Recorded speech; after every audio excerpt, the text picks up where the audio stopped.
Hello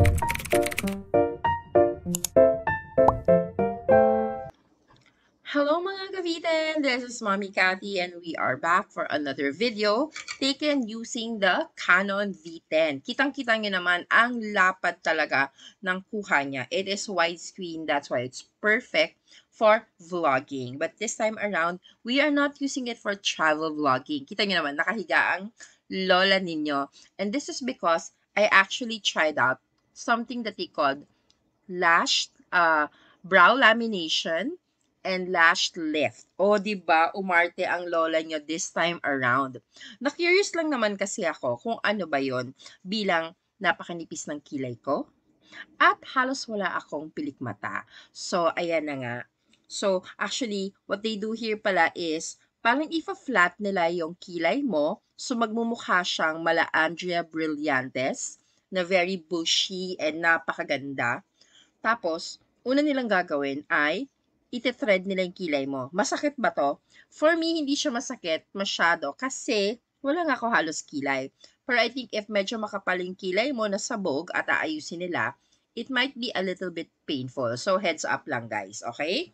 And then, lilinisin nila yan, taas at baba. Doon mo malalaman na meron ka palang mga small hair sa taas ng kilay mo that you never even knew existed. So yan, gamit ko yung V10 dyan.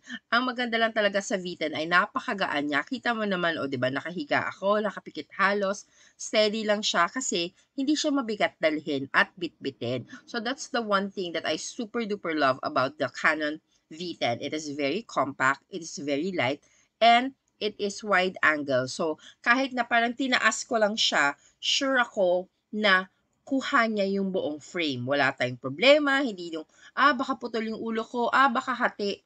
Walang issue. Kasi nga, it is wide angle. So, napakaganda niyang gamitin for instances like this. Incidents, grabe naman yung incident. Instances like this. So, ayan, may nilalagay silang chemical para nga, again, mag-spread out yung kilay ko dahil napakanipis niya. So, ayan. So, parang if-flat niya, tapos pasasabugin. Hindi naman pasasabugin, parang pakakalatin niya yung kilay. In fairness, it has been, I think, 3 weeks, 4 weeks na since I did this. And maganda pa rin yung effect niya. And this is less than 1,000 pesos. If I remember correctly, the brow lamination is only 600 pesos. The lash lift up is also, I think, 600 or 800. I would definitely do the brow lamination again. For the lash lift, kahit maganda yung epekto niya, for me lang to, personally ayoko siya kasi mahapdi sa mata and I'm always wary of things na involving my eyes. Kapag parang may chemical na papasok, medyo nawiwindang yung aking pag-iisip. So, that's just me, okay? So, ayan, tina-flat nila dyan. Totally no painful anything yan, part na yan, okay? Then sa lash lift, doon ako medyo nawindang kasi nga, may chemicals, ilalagay sa pilik mata mo, it kind of goes into your eyes a little bit. It's very uncomfortable for me. Again, this is just for me. Sa ibang tao, okay siya, sulit siya, worth it siya. The end result, sulit siya for them. For me, though maganda yung results, nagkaroon ako ng pilik mata, when I put mascara, grabe yung effect. For me lang personally, it's a no. I don't think I will do it again, or if I do, it will have to take a lot of time before I actually move on from what happened. Pero, yung technician, magaling siya. Very relaxed, very napakalma niya ako, hindi ako na-stress. I'll go back for the brow lamination. Kasi, naman, diba? Parang, ay, ang kapal ng kilay ko bigla. Andrea, hello?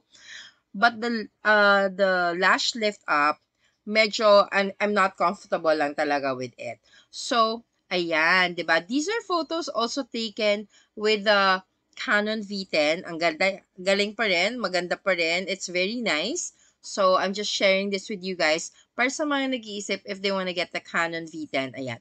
Yan yung part ng lash lift up. Kasi, igaganyan pala nila. Tong part na to, as in, nag-steady na ako ng picture-picture. And kita nyo naman, ang ganda ng bagsak ng lift, ng lashes ko, biglang nagkaroon. Pero I don't know, hindi pa ako nakaka-move on dun sa a little bit of pain and worry. But, overall, it was a good thing. So, please subscribe and I'll see you guys on the next video. Bye!